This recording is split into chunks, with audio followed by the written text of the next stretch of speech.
9:45. Okay.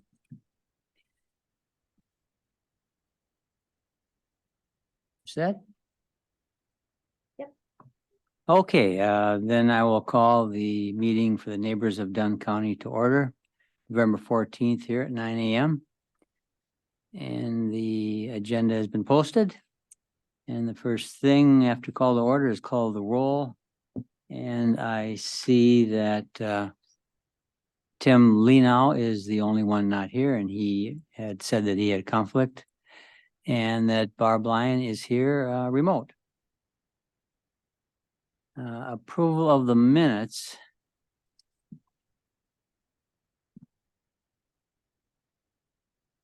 I would take a motion to approve the minutes.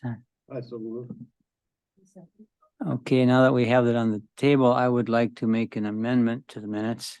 One of the things we've been doing is keeping track of whether people are remote or not here. So Chris forgot to put that 2 people were remote last time. So with that change, I think Sean, you were remote and Don was remote. So with that change, is that okay then? Okay. Okay, then all in favor of the minutes with the change that I mentioned? Please say aye. Aye. Okay, the minutes passed. We have Dr. Brown with us again. Thank you for coming, Dr. Brown. Appreciate it. Did you have any public comments you wanted to do? And Carmen, was there any public comment? So there's no public comment. And on the agenda number 5, I had asked that we have a little overview of the neighbors because we have 2 new members, but since one of them can't be here, we'll just put it off until next time. And then we're down to 6 and Carmen's on already. All right. So as always, we start with the Quality Assurance Steering Committee updates. So the QA committee met last week.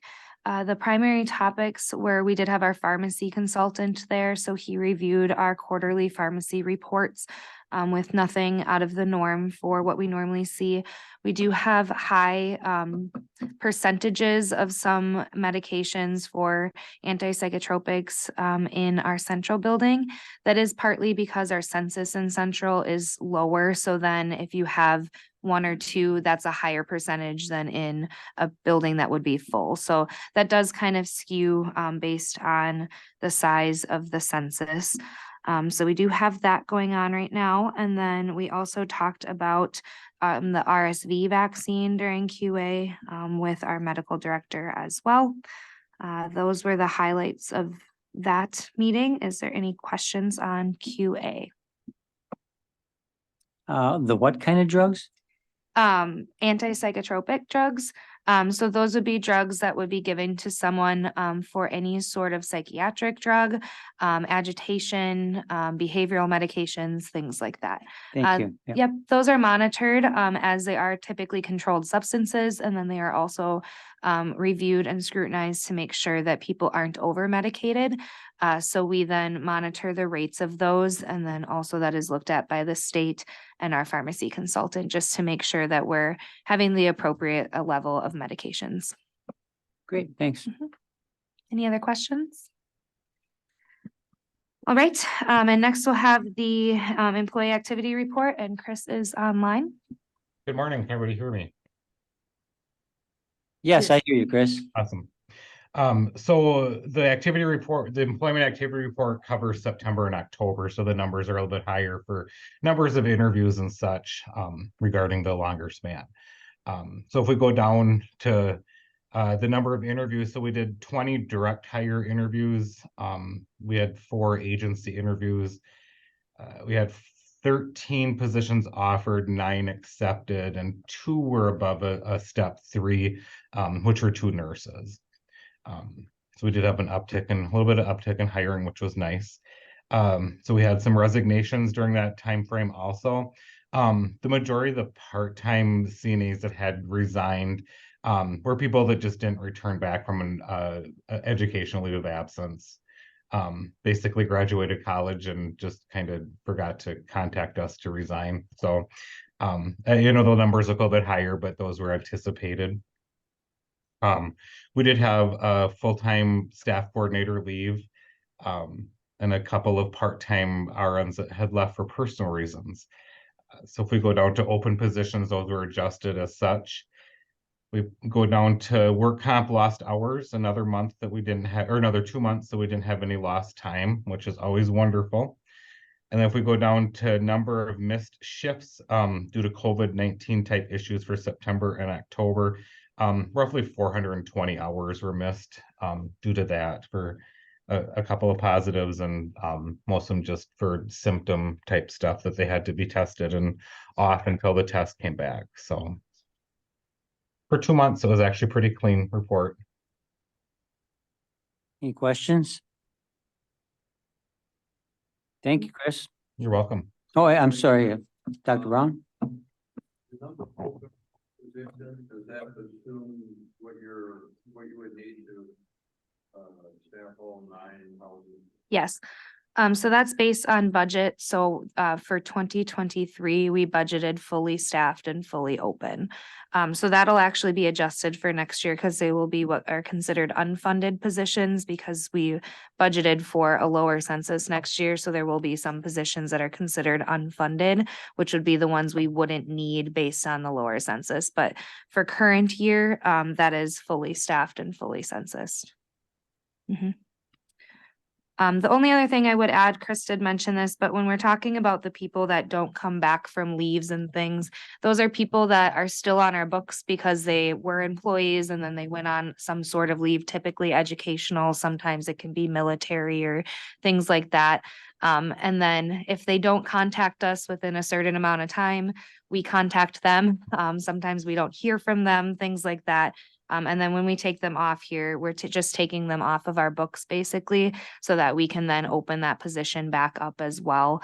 But so these aren't people that were giving us any hours, so we're not going down hours worked or anything like that. So some of these people have not worked a shift in a couple of years even, so. Any other questions for employment? Doesn't look like it. Okay, next I have the CNA training program update. So we have had some movement in this. I know we've talked about this for a long time now, but we actually did have a formal agreement signed with the company that is going to be doing the CNA training program. Basically we have to agree that they can use the space. It's basically kind of like a lease agreement. That it's no money from our end, but that they can use our space and liability things and insurance things and stuff like that. So that has been signed, as well as an agreement basically for our equipment and things like that too. So that has been done. Our next thing is just finalizing the space itself of making sure that we have the right kind of entrances, and there's some differing things to make sure. Basically what the state is most concerned about is that it is in an active licensed household. So they want to make sure that the class does not disrupt residents. We don't have any residents in Arrowhead, but technically, if we wanted to, we could admit someone tomorrow to that household. We have no plans of doing that, as well as it's not in our budget for next year to have that household open. But technically speaking, in the eyes of the state, we could. So they want to make sure that we don't have any active plans for that, and that we do have separate entrances and things like that, which we do have a door right by the classroom that can be used, basically so that students wouldn't be disrupting resident life is the idea. So we are making progress on that, and hopefully, fingers crossed, by next month, progress will be complete. That was my question. Do you know when the training will kind of start, or? I don't have an idea of when it'll actually start. It all kind of depends on when we can get all of this kind of background stuff finalized. And then once that's all done, that would go based on the company would then start the promotion for the training and stuff like that. So the benefit of using this company is that they do all of that work. So they do the registration, they do all of the contacting of the students and things like that. They're basically just using our space. So then we don't have to deal with the payment from the students or the contracting, the agreements, things like that. But then it still has the same benefit of it being in our facility. Any questions on that at all? Hooray. Yes, movement. All right. There's that. I'll move on to the resident referral report. So that is also in your packet. So there's two separate reports. We did a September and an October report as we hadn't had a meeting. So I'll go through both individually, and then if there's any questions at all, please let me know. So for September, we started the month with 103 residents, and we ended the month with 108 residents. We had 66 total referrals, which is a little bit down from what we've seen recently. That's actually more close to typical, like pre-COVID numbers, which is interesting. But it kind of goes up and down. And then we had 12 residents admitted, and then we had 54 not admitted. We had 0 residents transferred to another facility. We had 2 deaths in the month of September, and then we had 3 residents discharge home. Our referral sources have remained pretty steady of being the 2 Mayo hospitals in our area, and then also Sacred Heart in Eau Claire. Every once in a while, we still do get referrals from other hospitals. The other one that's fairly frequent is from Rochester, but that's typically an individual that would have gone to one of the 2 or 3 local hospitals and then was transferred to Rochester. So it's kind of similar to the ones we get here as well. And then in the month of October, it was a little bit more of an uptick, as that was when we opened Fireside. So I believe when we talked last, we were just in the process of opening Fireside. So the month of October was when that actually happened. We started with 104 residents. We had 86 referrals. That was a little bit higher again. And we had admitted 16 referrals. Several of those were in the same week. As when you open a household, you can't just have one person admitted because then they are isolated to a household by themselves, which is also not okay. So we have to have a few people admitted all at once. So about 4 or 5 of those were admitted within a span of a couple of days. And then we have continued with about 8 in that household going forward. We had 70 residents not admitted. At the end of the month, we had 110 residents on campus. We had 0 residents transferred to another facility. We had 3 deaths, and we had 7 people discharge. That's another thing you'll notice that is going up in numbers is discharges. When we have a short-term rehab household open, that's a lot more ins and outs. So discharges aren't necessarily a bad thing. It is that people come to us, they get better, and they go home, which is the goal of our rehab households. So those numbers will continue to be a little bit higher than what you've seen previously. The outer 2 neighborhoods do remain fairly full.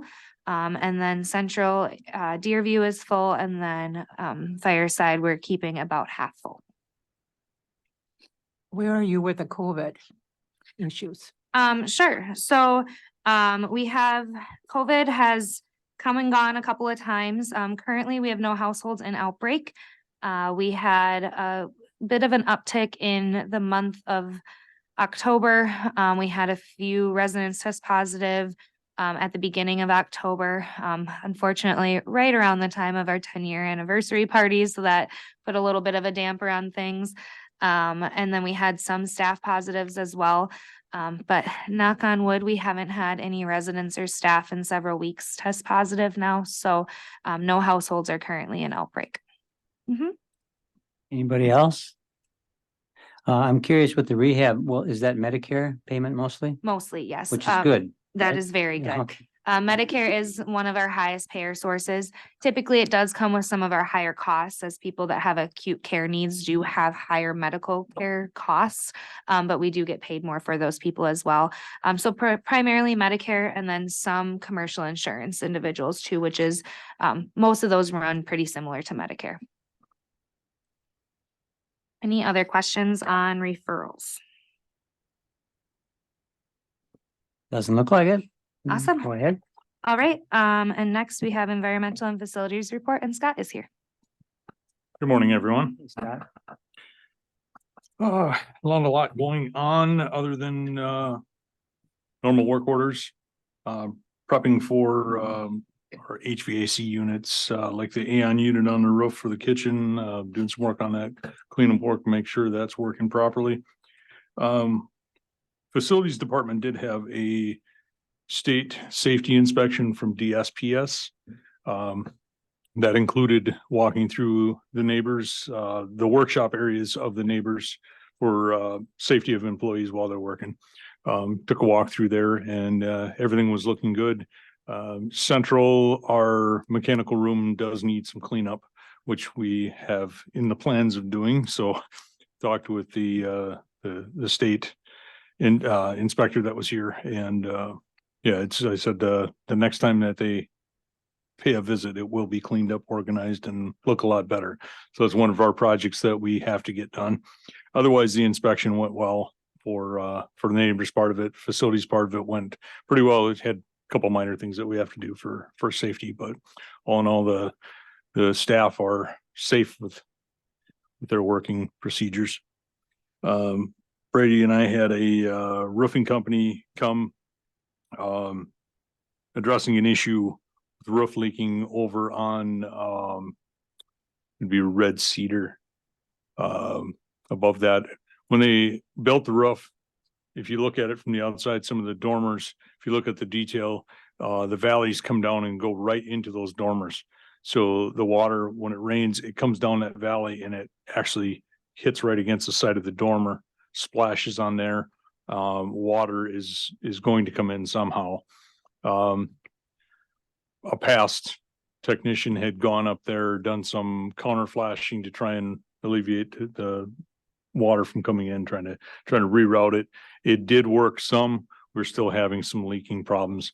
So we had a roofer come in, and basically what they would have to do is change the valley of the roof, reconstruct the valley part of it so that it would send the water away from there and not go to that dormer. So they gave me a price quote on that, couple $1,000 for doing the dormer on it.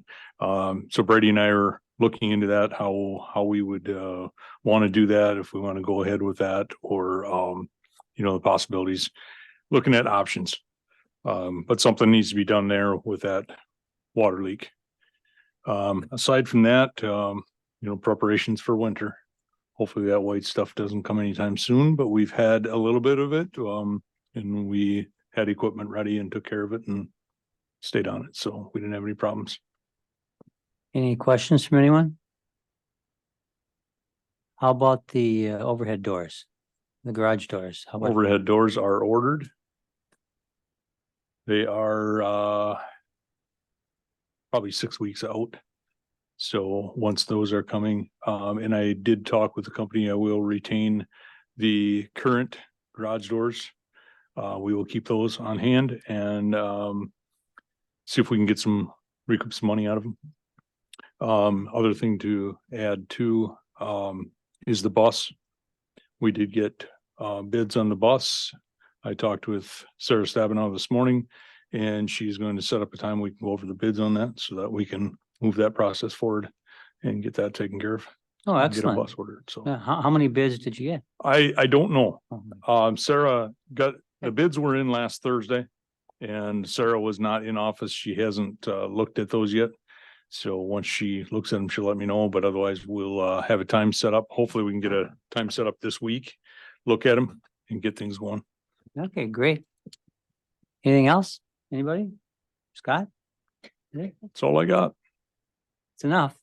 Okay. Thanks. Okay, Carmen. All right, and the last thing on my report is Wisconsin County Homes update and supplemental payment update.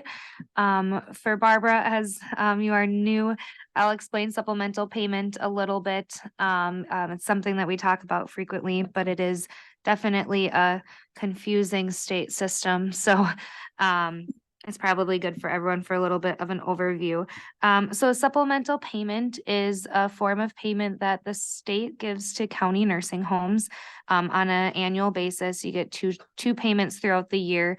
It is basically to cover the losses that Medicaid incurs or that nursing homes incur from Medicaid. It is only for government-owned facilities, so county homes, and then there are some state homes and municipality-owned homes. But it is basically, the idea of it was as county homes typically take more Medicaid residents and take people that other nursing homes would not, to help supplement the payment to the nursing homes. It is one bulk amount of money, so it's $31 million that the state has, and then it is dispersed between all of the county homes in the state. Currently, I believe there's 33 county homes. That number changes all the time. I know there's one closing currently on the other side of the state. But roughly 33 nursing homes. Some counties own more than one nursing home like us. And there's a few others that have a couple of licensures as well. That is the amount that gets dispersed to each county is not even. It goes based on Medicaid losses from what's called our cost report, which was what we submit to the state to get Medicaid rates.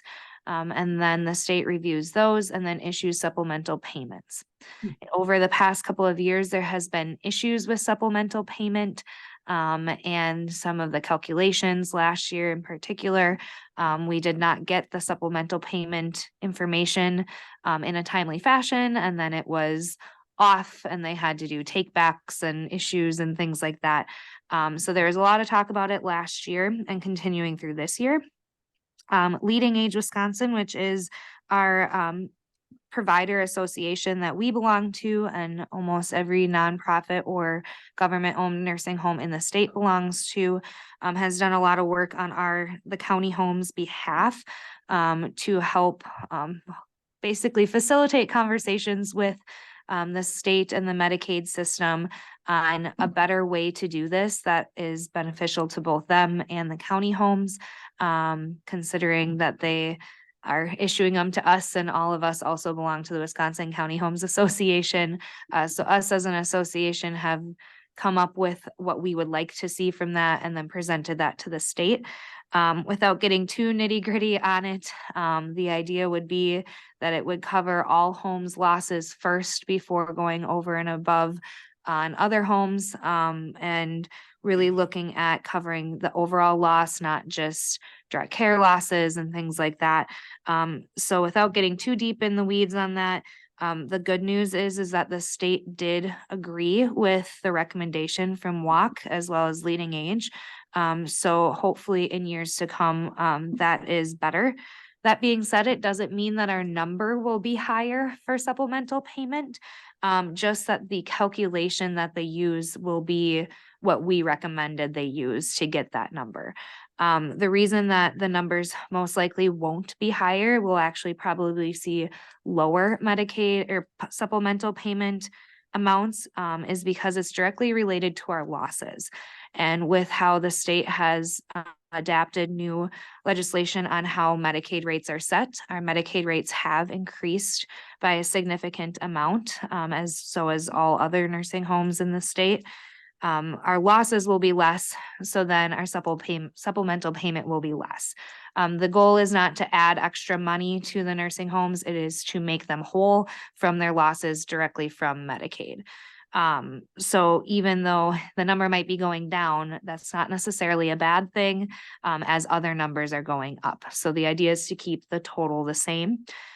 They also cannot issue more money than what the Medicaid upper limit would be, which is another in the weeds topic. But so basically the state's rules, laws, things like that they have a contract with the Centers for Medicare and Medicaid Services, which is our federal regulatory body. Then they have a contract with them that says the state can't pay us more than what the federal government would for a Medicare stay for the Medicaid person. So it's called the Medicare upper limit. They can't give us more money than that. So if if the rate and the supplemental payment is higher than that, they would have to cut it off at that limit. So, and that's based on an average of what they would pay for each person. So it's good news, even though that sounds like a lot and it's probably very confusing.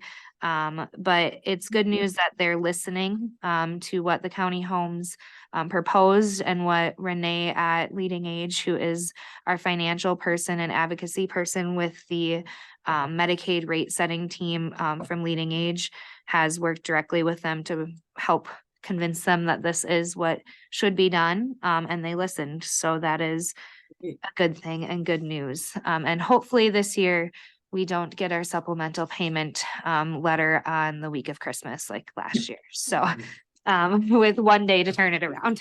So we're hoping for that to be a little bit smoother of a system. Even if it doesn't mean more money, at least it will hopefully be a little bit more predictable too. And because that's been the hardest thing is when we're budgeting for it, we don't know what to budget because it's kind of been seemingly random how they have done it in the past. Thank you. Any questions on that at all? I know that's a lot. Hopefully, by our next meeting, hopefully we'll actually have our supplemental payment letter, I would hope. So typically they've come in November. Last year it came the week of Christmas. They still haven't issued all of the rates. We actually did get our rates, which we're reviewing. But I know that they haven't issued all of the rates yet, which typically has to happen before the supplemental payment comes out. And Barb, we're all glad you're here. So that Carmen did go over it again. I Okay. seem to remember having reported on supplemental rates a lot of years ago. Okay. And this is better news than it was that I was reporting then, so. Sure. Okay, we have, we can move on to the review of the vouchers, financial reports and the legislative agenda. Without objection, should we just take care of the legislative agenda? And Sure. that, okay. So we'll skip 7A for now and take care of the legislative agenda and then do the other stuff all at once. Sounds good. All right, in your packets, there's a staff report from myself regarding the legislative agenda for this year. It is very similar to last year's with 2 agenda items instead of 3. We did remove the Medicaid rate agenda item as that is something that, again, positive news, the state did listen on. So it's more of on here, it does recognize, and the memo, it recognizes that they did do that. One of the things that we had previously been focused on not only was Medicaid rate increases, but a payment standard, which is currently in this fiscal year, back in July, the state did issue a payment standard, basically meaning that when our costs go up, our Medicaid rates will go up instead of just fighting for a percentile increase every couple of years. So hopefully that stays. That is something that could be changed at the next budget cycle. But they did start that program, so I anticipate that to stay. But basically they look at the median cost of care and then plus 25%. So that'll be a really good thing. So to have an actual payment standard. And then again, it's something that makes it a little bit easier to budget for because we're not just guesstimating, okay, what amount of rate increase are we getting? Is it going to be 5%? Is it going to be a 10%? Whatever it might be. So that is something that we had advocated for a really long time. And so that has been removed from this list. So the 2 agenda items or legislative agenda items that I have remained on the list is funding for CNA and nursing programs. That is something that will have continued on there. There is movement in this, but it is something to keep on there.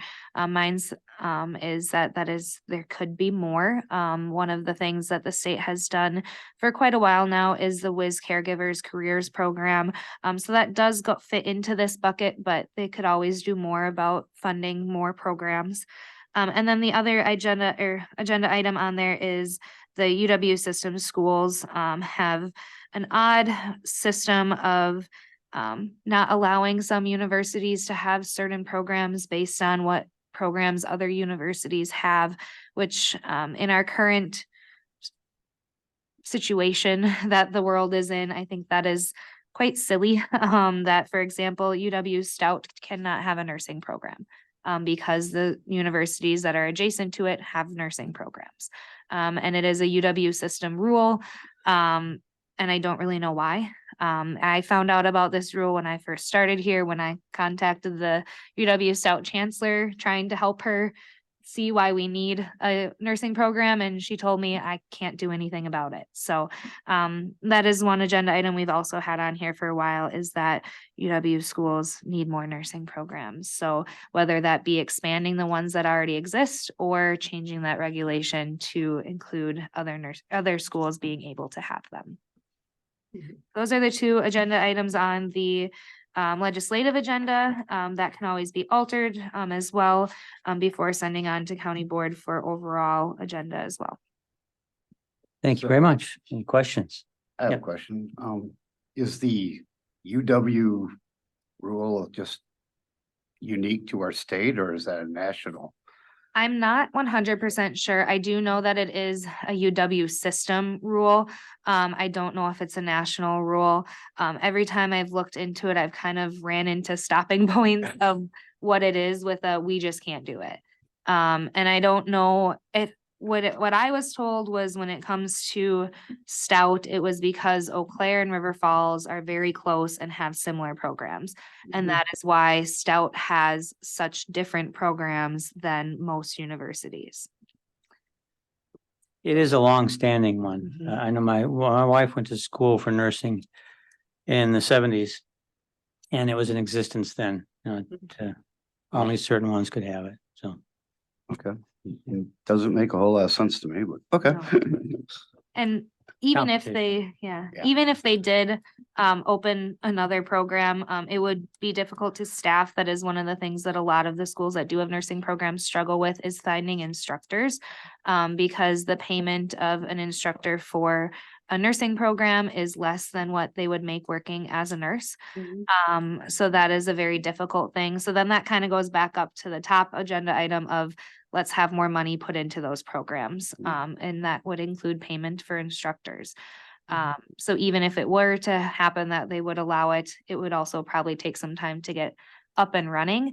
But if the argument is competition, excuse me, I know that at UW Eau Claire, it is extremely difficult to get into the nursing program because they don't have enough seats for the amount of kids that want to go to school to be a nurse, which is kind of devastating, as we need as many nurses as we can get. And there's people that want to be nurses and they get told no. From personal experience, 2 of my college roommates were nursing majors, or going in to be nursing majors, and they both had 3 8s, so out of a 4.0 system, and didn't make it in. So you almost had to have a 4.0 because they didn't have enough seats and they had to have some sort of criteria. And so 2 very good students, they're both nurses now. They had to transfer and went to a different school. But they couldn't get in. So there's people that want to be nurses. They don't want to move here, do they? No, they don't live here anymore. So do they still have the LPNs that they have school, I mean? Yep. Yeah, Still, so okay. CVTC and other technical colleges support LPN programs as well as RN programs. There's differences in like a BSN versus an RN through a CVTC program. We hire all of the above. So LPN, RN from a 2-year program, or someone that went to a 4-year BSN program. The only difference between the RN and the BSN program is the full undergraduate bachelor's degree. So they have the same requirements that anyone else getting a 4-year degree would have. But yes, they still do have those programs at tech schools. Any other questions before we move on to 7A? I think this is something that needs approval to be passed on. Oh, is it finished? If it is, yes, if this is finished, if there's not any additions or changes, this would need approval to be passed on. Any changes, things? Yeah. Well, passed on to Oh. legislative committee? Okay, so I'll take a motion to pass this as is onto the legislative committee. Supervisor Witzel and then Supervisor Breslin. I'll first and second. Any further discussion? None, all in favor, say aye. Aye. Aye, it passes. So, got that out of the way, Right. okay? And now 7A. Jane, I'm glad you're here in person. Nice to see you. Hi, good morning, everyone. As I picked up a packet from Carmen, I didn't see that the vouchers were in there. Did everybody receive the vouchers? I got them By email? online. Okay. Any questions on the vouchers? I'll give you a minute to get them all up and ready. There's so many pages. They're like 9 pages that went from September through November. But I review them every month and make sure they're coded to the right cost centers and that all the costs are ours. Fix what's, human error happens, so we fix a few of those and it all looked good. You review each individual one and check it out. Wow, that sounds like a, Well, I don't time look at consuming. every item. I look at the line items and look at the vendors. Is Reinhardt Foods in maintenance or something? oh, I Yeah. got you, sure. One year we had bread in the maintenance department and that didn't quite look right. The account code was just one number off. Thank you. Now, the rest of us supervisors, I don't know what you guys do when you look at the vouchers. I look through for larger numbers Mhm. and just see if anything looks odd. Is anybody got a better way of doing it? Or Jane, a suggestion is any? Well, we How we slice should and do it? dice it. We look at it many different ways. But as a supervisor, I guess that would be the one thing to look at, the numbers. And then the vouchers end up on our financials.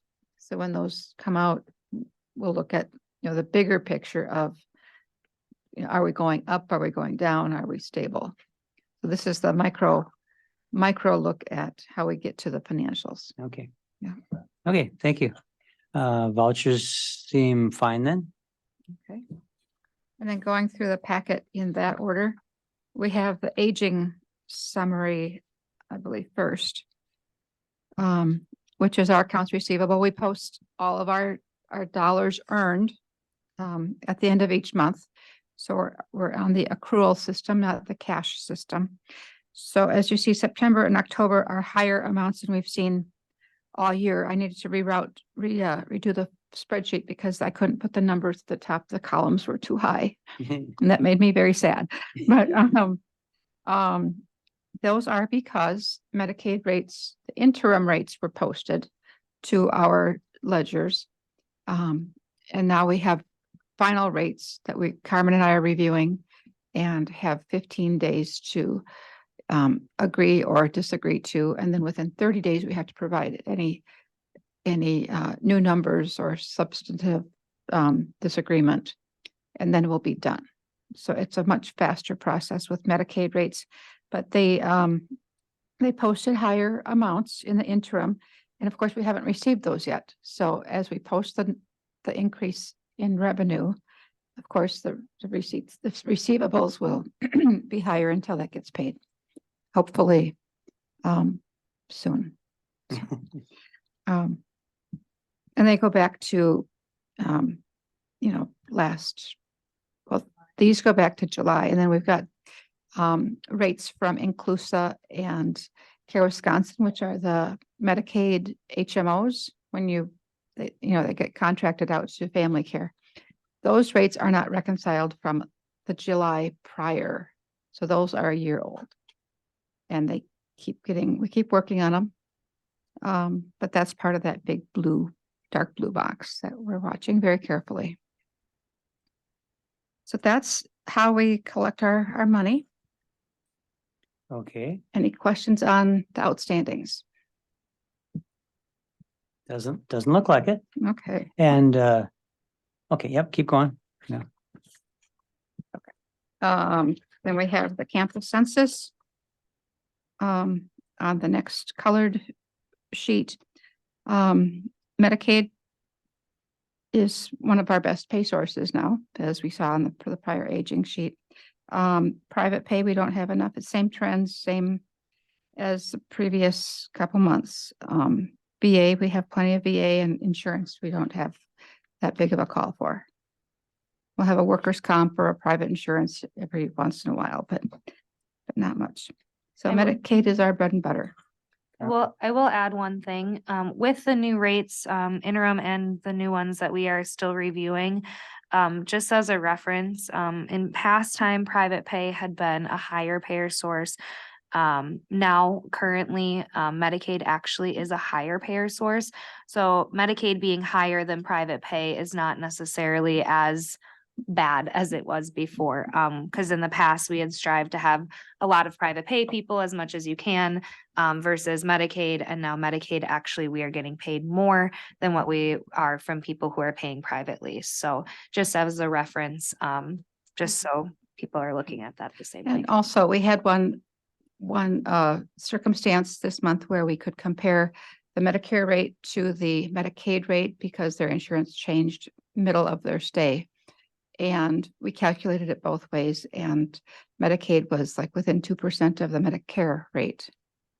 So Medicaid is now much more lucrative, but that's on the interim rates. We'll find out how that really plays out next month.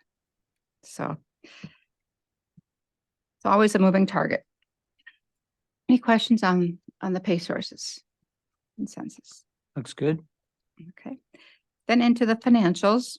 The first spreadsheet box is the overall, which if we look at that bottom line right in the middle of the page, it says net without depreciation. If we go over to the right, it has a negative 1,130,000.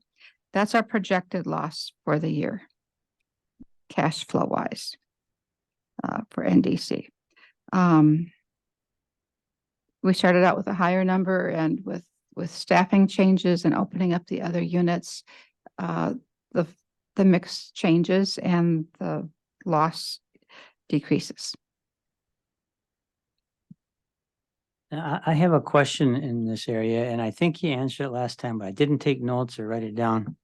Looking at that same 3 lines right there, 4 lines net without depreciation just above there. Mhm. And the total 2023 budget. Well, where am I here now? Yeah, 265,344 was projected in the positive. Mhm.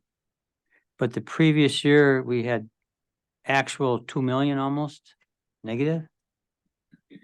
Why was there such a huge discrepancy? It's kind of looks like it's really rosy or something. Well, I think you gave me a reason before. Between the budget and the actuals, or between the actuals and But this year's between the actuals? 2023 budget and the 2022 actuals, I would think they would kind of match up. You'd think so if everything was in real time, but the budget, we start in July, August. And then it gets, updated a little bit. And then the those year end actuals come in and are different than what the budget. So we were looking forward in the 2023 budget to a full house. We were instructed to budget for 9 units open. Yeah, so that's the major Mhm. difference, was that for most of 2022, we had 2 fully closed households. So that was, and when we budgeted for 2022 and 2021, we start budgeting in May. We didn't know that that was going to be the case for all of 2022. As when we started the budget for 2021, there was still hope that COVID was the culprit of all things, and that life was going to go back to normal, as 2020 where 19 and 20, we were doing really well and did have all 9 households open. So at the time in 2021, at the end of the year, when we had to then middle of the year budget for 2022, we thought it was going to snap back differently, which it didn't. Yeah, so 2022, the actuals were pretty big. Mhm. Or But my point is then why didn't we project a loss for 2023 in our budget? Because we were budgeting to have the full campus open. I And think that's what we, we're Or the year before too. right, that was And the then it didn't instruction happen. from the CFO at that time. And Right, but neither year did it happen. They're both the same. You have two closed, 2022 and 2023. I don't get why we would budget it so that we think we're gonna make money. I mean, we were here doing that, so we should Right. know, but. Well, we were budgeting for a full house, which if we have all the beds full, we would have had a net positive result. We thought maybe COVID would be over and the staff shortage would have resolved. Okay, I so think that's what everybody Yeah. was thinking, that, oh, once COVID is done, we'll get all these employees back and the agency staff will go away and we'll have real, direct hired staff and it will go back to normal. We never got back to normal, in 2022. right? And we were budgeting for 2023 in May of 2022. Based on 2021 numbers. Well, May and Yeah. ending in November. Yeah. Right, not till November did we do it. So, So okay, even your so- budget that you'll pass now is based on, it started out with previous numbers from 22. Two. And then, So- and this year we adjusted to, because of that situation, adjusted to having a household close for 2024. Okay, and fully- so my question is, are we very optimistic about, isn't it 500,000 we're looking at in the black in 2024? That seems out of line. That's primarily due to the Medicaid rate changes. So even with the interims, and those aren't finalized, but we have our newer rates. They still are almost a 30% increase, over 30% increase for Medicaid rates. And with 70% of our operation being Medicaid, that'll have a huge impact for 2024, because that is several $1,000s a day. When you compare the increase in that we have about 70 people, because averaging census around 170%, we have 75-ish people on Medicaid right now. It's a huge increase. So our revenues will be higher, as well as reducing costs with agency as we have been hiring more internal staff. That's something that Chris Corpola, Bieta, myself, and Jane and Jenna have been working on a pro forma of a projection for the next 5 years. And that was what came with all of those different factors in there, including reduced supplemental payment and other changes that might occur as well. But that was the projection that came out of that, even with the 2022 and 2023 numbers in that projection as well. Well, 3,000 a day extra would be $1 million, Mhm. which doesn't come close to, well, it comes close, but, Mhm. okay, well, I see you explain what you did. I'll take notes, so I don't have to ask you again, but I might, because I've forgotten. Well, there's a lot of factors involved. You are absolutely right. And the staffing is a big piece of that. And we've got our revenue piece that we've got kind of nailed down. We know what the revenues are kind of sort of going to be based on our trends of how many people are Medicaid, how many are private pay, and how many are VA, et cetera, and what those rates will look like. So we've got that piece. The thing that throws us off is the staffing. And that is variable depending on who's hired. And during COVID, we had a lot of sick time. Plus, you still had to have your regular staff, like the jail and other, 24-hour places. Once you have all those COVID hours and sick time and vacation time being booked, you still have your regular staffing. So if we have fewer double hours, I guess, double costs in there, it should be a better bottom line as well. Yeah, I guess I had the same question with staffing too, with the rather rosy projections, same kind of thing. When we go down to the staffing too, but so it's the assumptions that we make. And some of them are guesses and some of them, okay, I just think that we might be a little rosy. And I want to go on record as saying that, so I And- hope you prove me totally wrong. And just for next as year. another reminder on the staffing, so what we budget for agency staff is only the difference that it'll cost us. So it's a little bit different than invoices when we look at we don't budget the projected invoiced number of agency because we only budget the additional costs that it has for us compared to what it would have been to have an internal staff. So we budget for the internal staff on that end, and then just the additional, because in years past, we had budgeted for both, and then we're double budgeting and things like that. So it's only, it's always confusing when you look at the invoiced cost and then look at the budgeted costs are very different. But that's because the budget is only the additional, and the invoice cost would be the additional and the cost of our internal staff. Okay, and as supervisors, our job isn't to tell you how to budget. I'm looking at it as a total budget, as a supervisor saying, okay, these last couple of years have not been so good, and all of a sudden I'm looking at this. So as a policy, to be as accurate as you possibly can without trying to make things look good, like Yep. may have happened years ago. Yes. And that So is- that's good enough. Yeah. I'm okay. done. Yep. No more explanations needed. Thank you. The only one explanation I will put forward is there is, like I said, Chris and Beata and myself and Jane and Jenna has been involved as well, have been working on a performa spreadsheet. And I do believe that once budgeting and everything slows down for this year, that will also be presented at this committee as well as potentially the county board as well.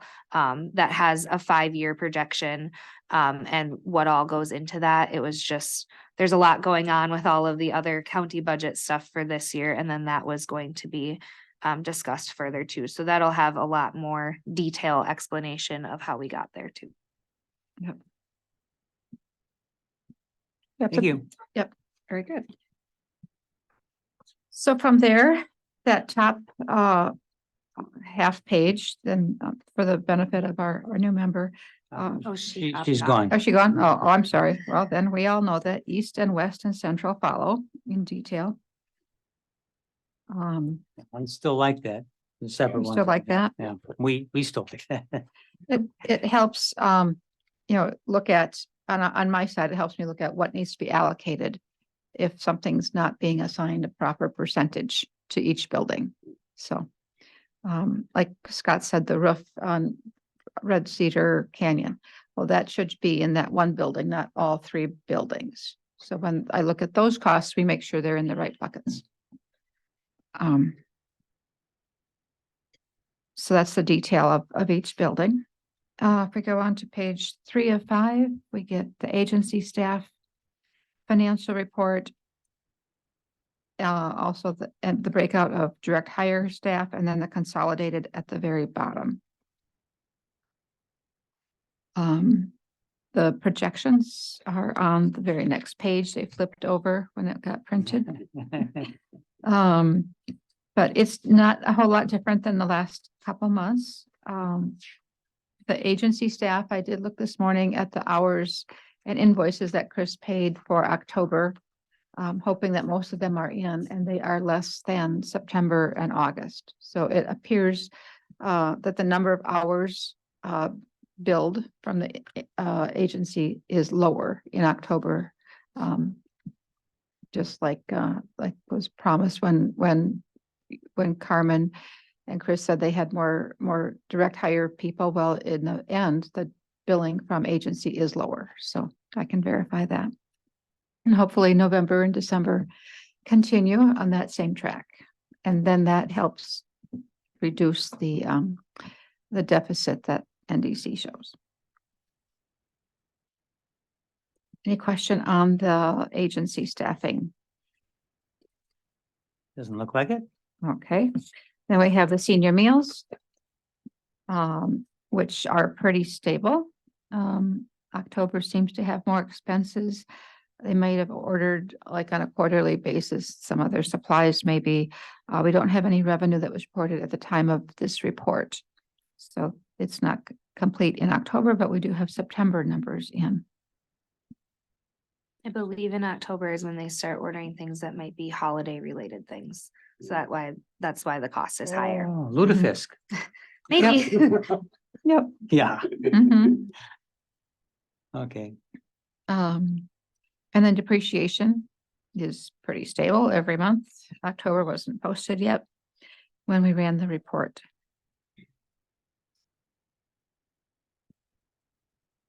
And I believe that is the end of my financial report. Thank you very much. Any general questions or anything? And Dr. Brown, since you were associated so long with the neighbors, if you have questions, feel free to ask now or later. Expressed to you personally before, just, I would need a course in accounting to really Okay. understand all that kind of stuff.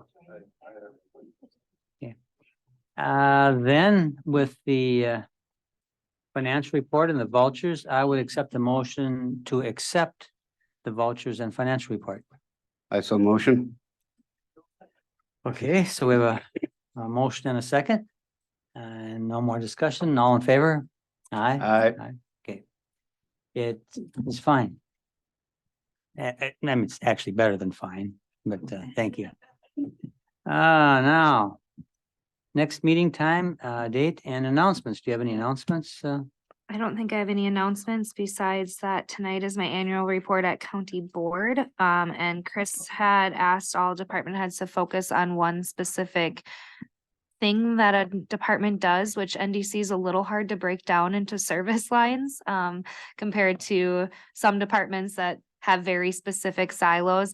But since I've had a couple county board supervisors mention that they didn't know that we were this Meals on Wheels provider, and question about that, and a couple people asked more information about that. That's actually what I chose to talk about, because that's a little bit easier than explaining one part, supplemental payment or things that might end up being more confusing than beforehand. So that's what that report will be on tonight, is on our relationship with the ADRC for the Meals on Wheels program. And I'm sure you guys looked at it, but and I told Carmen, I thought that report really covered things that needed to be covered. Yeah, and did it well. Thank you. So that's great. And next, we've got December coming up here, and December 28th would be if we held it on the fourth Thursday, as we typically do.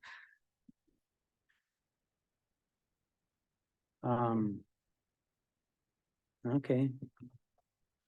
Let me just, I think that will be it. It's already on here. Did you put that on here? It's on a recurring thing, so it'll just keep showing up. You'll actually get a different invite, because that was still our Zoom invite, and we are supposed to be transitioning to Teams meetings for these meetings.